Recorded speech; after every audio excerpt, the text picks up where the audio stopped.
Stop right there. Before you scroll away, let me ask you something that will change how you see the world forever. Do you think being good keeps you safe? Do you believe that kindness protects you, that generosity builds loyalty, that honesty earns respect? If you answered yes to any of these questions, you're about to discover the most dangerous lie society has ever told you. The biggest mistake people make is believing that being good means being safe. But here's the brutal truth. Goodness is like fire. It burns through everything you've built. Your relationships, your career, your dreams, everything. Niccolo Machiavelli. Yes, Niccolo Machiavelli figured this out. He watched good leaders fall. He saw kind rulers destroyed. He witnessed generous people betrayed by the very ones they helped.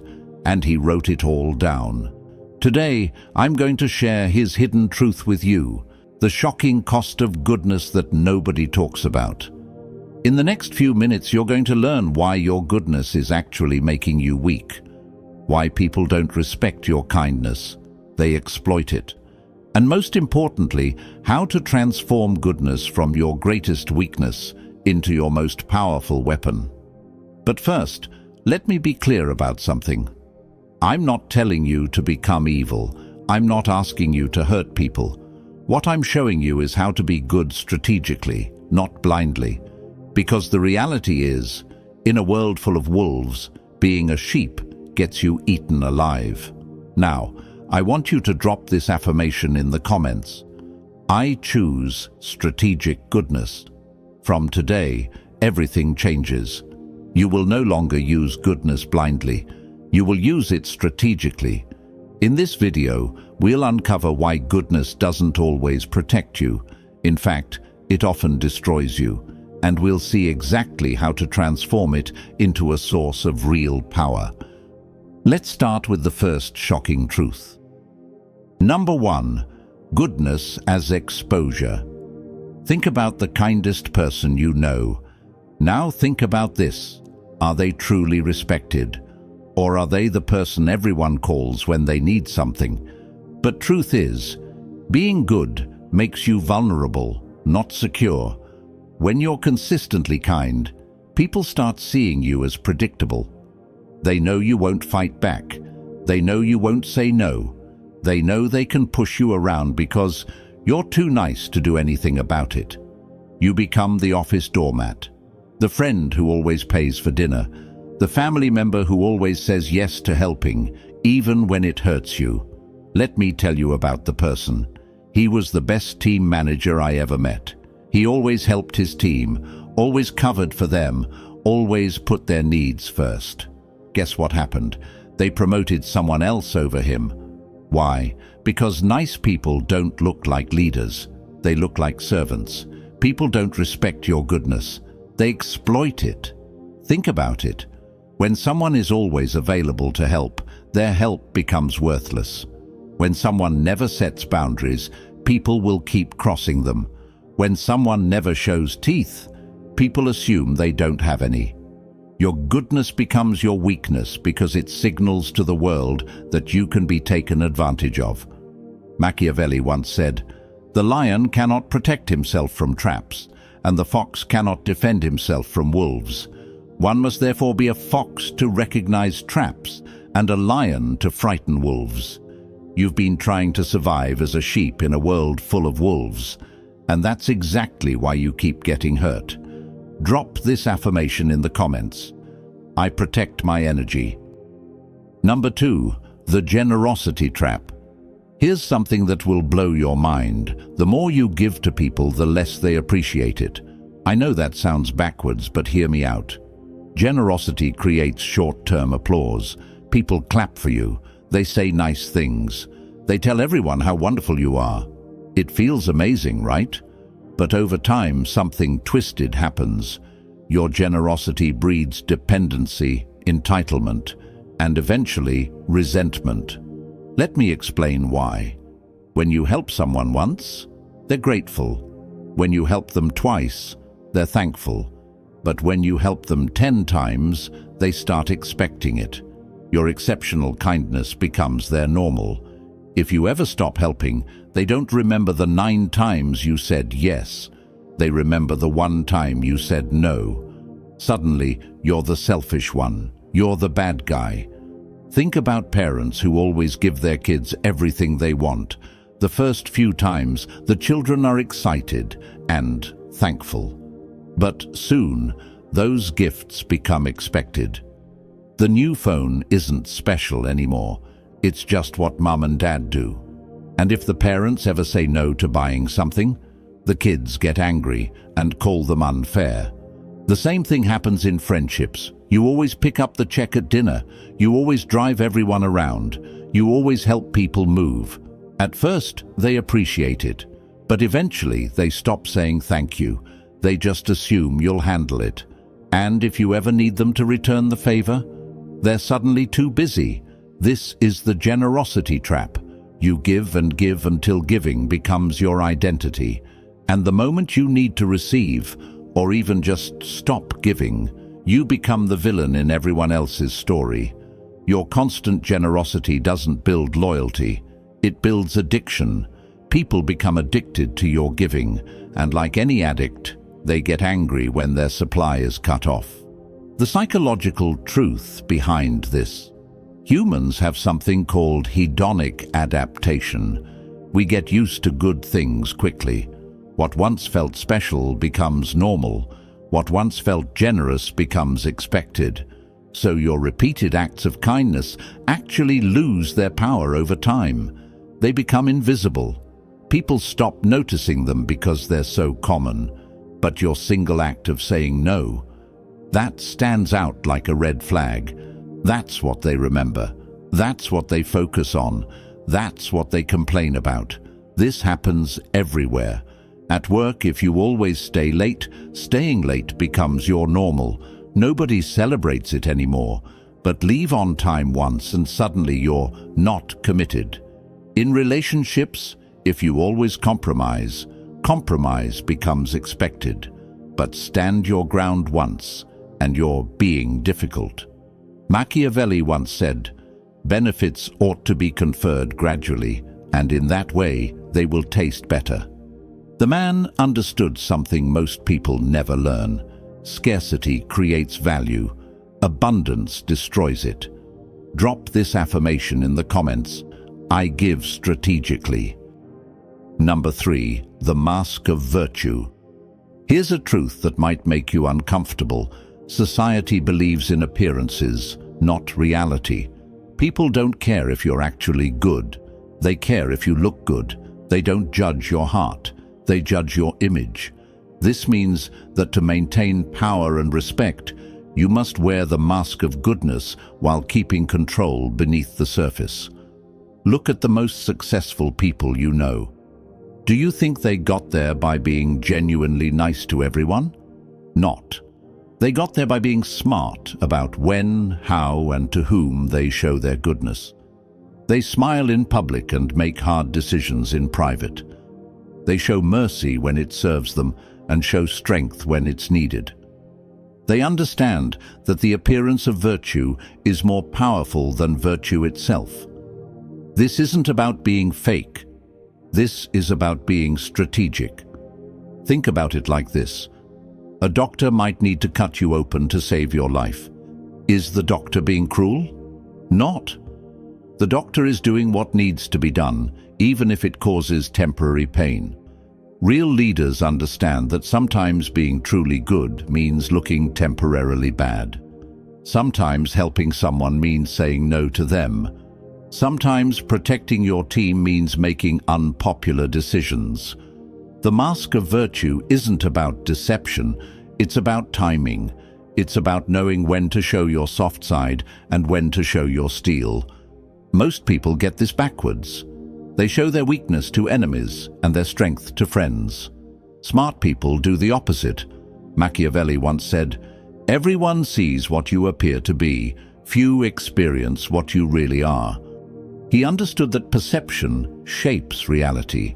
If people perceive you as weak, you become weak. If they perceive you as strong, you become strong. I want you to drop this affirmation in the comments. I control my image. Number 4. The economics of power. Every single thing you do has a cost. Every favor you grant. Every time you say yes when you want to say no. Every moment you spend helping others instead of building yourself. Most good people never think about this. They give and give until they have nothing left. Then they wonder why they feel exhausted, resentful, and taken advantage of. Here's what you need to understand. Your time, energy, and resources are finite. When you spend them on others, you have less for yourself. This isn't selfish to acknowledge, it's mathematical. Unlimited kindness drains your strength, and when you're drained, you can't help anyone, including yourself. Think about airplane safety instructions. They tell you to put your oxygen mask on first, then help others. Why?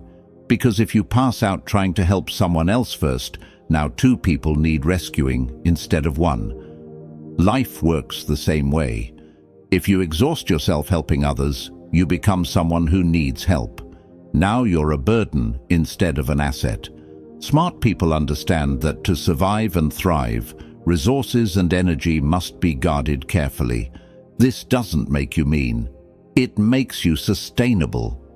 I learned this lesson the hard way. For years I said yes to everyone, every request, every favor, every quick question that turned into hours of work.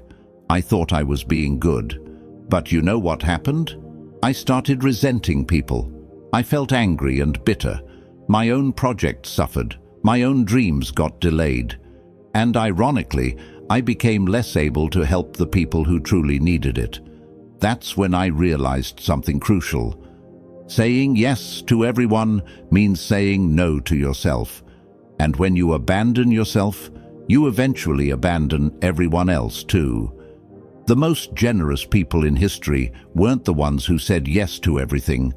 They were the ones who said no to most things, so they could say yes to the right things in a big way. Machiavelli once said, "He who wishes to be obeyed must know how to command." You cannot command others if you cannot command your own time, energy, and resources. You cannot lead others if you cannot lead yourself. Now, I want you to drop this affirmation in the comments. I protect my resources. Number 5. Strategic use of virtue. I'm not telling you to become heartless. I'm not saying mercy, honesty, and generosity should be thrown away. What I'm saying is this: these virtues must be used like weapons, precisely at the right time, for maximum effect. A sword sitting on a shelf doesn't protect anyone, but a sword in the hands of a skilled warrior at the right moment can save a kingdom. Your goodness should work the same way. When you help someone, it should be intentional. When you show mercy, it should be strategic. When you're generous, it should create the outcome you want. Let me give you an example. Instead of helping everyone a little bit, help the right people a lot. Instead of being nice to everyone, be exceptionally kind to those who matter. Instead of saying yes to everything, say yes powerfully to the things that align with your goals. This approach does 3 things. First, your help becomes more valuable because it's scarce. Second, you actually create bigger positive impacts because you're focused. Third, people respect you more because you're selective. Think about the most respected leaders in history. Martin Luther King Jr. wasn't gentle with injustice. He confronted it powerfully. Mother Teresa didn't help everyone in the world. She focused intensely on the poorest of the poor. They were all good people, but they were strategically good. They used their virtue as a tool to create change, not as a way to be liked by everyone. How you do this in real life. Before you say yes to any request, ask yourself 3 questions. Does this align with my values and goals? Can I do this without depleting myself? Will this person appreciate and respect what I'm doing? If the answer to any of these is no, you don't just say no, you say no kindly but firmly. When you do say yes, you do it fully. You give your best effort. You create real value. You make a meaningful difference. This way your yeses matter. Your help is remembered. Your generosity creates loyalty instead of entitlement. Machiavelli once said, "The promise given was a necessity of the past. The word broken is a necessity of the present." What he meant is this: sometimes keeping your word to one person means breaking your word to another. Sometimes being good to your family means being firm with your co-workers. Sometimes protecting your dreams means disappointing people who want to use your time. Strategic virtue isn't about being selfish, it's about being effective. Drop this affirmation in the comments: I choose effective kindness. Number 6. The illusion of gratitude. Here's something that will change how you see human nature forever. Gratitude is temporary. I know this might hurt to hear, but it's true. The favors you do for people, the help you provide, the sacrifices you make, they have an expiration date in people's memories. Repeated favors stop feeling like gifts and turn into obligations. What starts as "thank you so much" becomes "you should do this," becomes "why didn't you do this?" You help your neighbor move. They're incredibly grateful. You help them move again 6 months later. Still thankful, but less excited. You help them a third time. Now they just expect it. The fourth time they need to move, they don't even ask. They just assume you'll help. And if you can't, suddenly you're the bad guy. This is human psychology. We adapt to good treatment. We take it for granted. We start seeing exceptional kindness as normal treatment. In the end, people remember the advantage they got from you, not the kindness you showed them. This pattern repeats everywhere. In relationships, workplaces, friendships, and families, the person who always says yes becomes the person everyone expects to say yes. The reliable helper becomes the automatic choice for every problem. And when that person finally sets a boundary or says no, they're treated as if they've betrayed everyone's trust. The more consistently kind you are, the less your kindness is valued. The more available you make yourself, the less special your availability becomes. The more you give without asking for anything in return, the more people assume your giving comes without cost to you. This is the illusion of gratitude. We think that doing more good things will make people more grateful, but actually, it makes them less grateful because they expect more good things. The people who appreciate you most are often the people you help least frequently. The people who take you for granted are usually the people you help most often. This doesn't mean people are evil. It means people are human. And humans naturally adjust their expectations based on their experiences. Understanding this psychological reality doesn't mean you should stop being kind or helpful. It means you should be strategic about it. Set boundaries. Make your help conditional sometimes. Let people experience what it's like when you're not there to solve their problems. Machiavelli once said, "Men judge generally more by the eye than by the hand, for everyone can see and few can feel." People see what you're doing now more clearly than they remember what you did before. Your past kindness becomes invisible. Your current actions are what they judge you by. Drop this affirmation in the comments. I create lasting impact. Number 7. Results over intentions. The world judges outcomes, not motives. You might have the purest heart in the world. Your intentions might be golden. But if your actions don't create the results you want, none of that matters. History doesn't remember people who meant well. It remembers people who got things done. Let me ask you something. Would you rather be remembered as someone who was really nice but didn't accomplish much? Or someone who might have seemed tough but actually made the world better? Most people choose the first option because it feels safer. But here's what they don't realize. Being remembered as just nice means being forgotten entirely. You see, there's a brutal but undeniable truth. Sometimes being truly good means doing things that don't look good in the moment.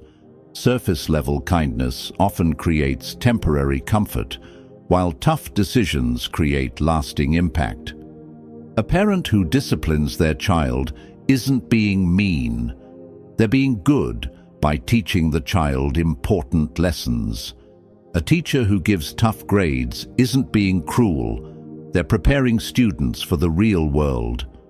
A boss who sets high standards isn't being unreasonable.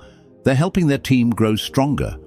Real goodness is about results, not appearances. It's about creating positive outcomes, not just positive feelings. This is where most good people go wrong. They focus on being liked instead of being effective. They choose comfort over growth. They pick temporary peace over lasting positive change. But here's the truth. If you're not getting the results you want from your goodness, you're not being good enough. You're being nice, which is different. Nice people avoid conflict. Good people resolve conflict. Nice people tell people what they want to hear. Good people tell people what they need to hear. Nice people maintain the status quo. Good people create positive change. The world is full of nice people who accomplish nothing. What the world needs more of is good people who get results. Machiavelli once said, "The end justifies the means." Now, this doesn't mean you should do evil things to achieve good outcomes. What it really means is that your good intentions don't matter if they don't create good results. People don't live inside your heart. They live with the consequences of your actions. So remember this. Real goodness requires courage. It requires you to prioritize outcomes over appearances. It requires you to stop asking, "Will they like me?" and start asking, "Will this actually make things better?" At the end of the day, people won't remember your intentions. They'll remember what you built, what you changed, and what you left behind. Drop this affirmation in the comments. I focus on outcomes. Number 8, legacy and survival. Let's talk about what really matters, how you'll be remembered and what you'll leave behind. History doesn't honor the merely good. It honors those who survived, endured, and turned their outcomes into greatness. Think about this for a moment. Can you name 5 nice people from history? Probably not. But you can probably name 5 people who created lasting change, even if they weren't always pleasant to deal with. Steve Jobs wasn't known for being nice. He was demanding, perfectionist, and often difficult. But he created products that changed how billions of people live. I'm not saying you should be mean to people. What I'm saying is that being remembered for making a difference is better than being forgotten for being agreeable. Here's what most people don't understand about legacy. You can't leave a positive mark on the world if you don't survive long enough to make one. And survival, in business, in relationships, in life, requires more than just being good. It requires being smart, strategic, and sometimes tough. The kindest people in the world can't help anyone if they get crushed by those who take advantage of them. The most generous people can't give anything if they give everything away too early. The most honest people can't speak truth if they get silenced by those who prefer lies.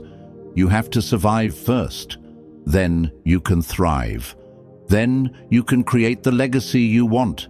This means protecting yourself so you can protect others, building yourself up so you can lift others up, getting strong so you can help the weak. It's not selfish, it's strategic. It's not cruel, it's careful. It's not about abandoning goodness, it's about preserving it so it can actually make a difference. Look at the people who create lasting positive change in the world. They're not pushovers. They're not people pleasers. They're not afraid to say no, set boundaries, and make hard decisions. They understand that being good isn't about being weak. It's about being powerful enough to choose goodness when it matters most. Machiavelli once said, "It is better to be feared than loved if you cannot be both." What he really meant is this: respect matters more than affection. Impact matters more than popularity. Results matter more than feelings. You don't have to choose between being good and being strong. You can be both. You should be both. But if you have to choose strength first, because strength gives you the power to be good when it counts. Weakness just makes you a victim, even with the best intentions. We've covered a lot of ground today, but let me leave you with the most important lesson of all. Goodness without strategy is the most dangerous trap you can fall into. It makes you vulnerable to those who would exploit you. It drains your resources until you have nothing left to give. It creates expectations you can't sustain. And ultimately, it prevents you from creating the positive impact you really want to make. But goodness with strategy, that becomes a weapon of survival and influence. It becomes a tool for creating real change.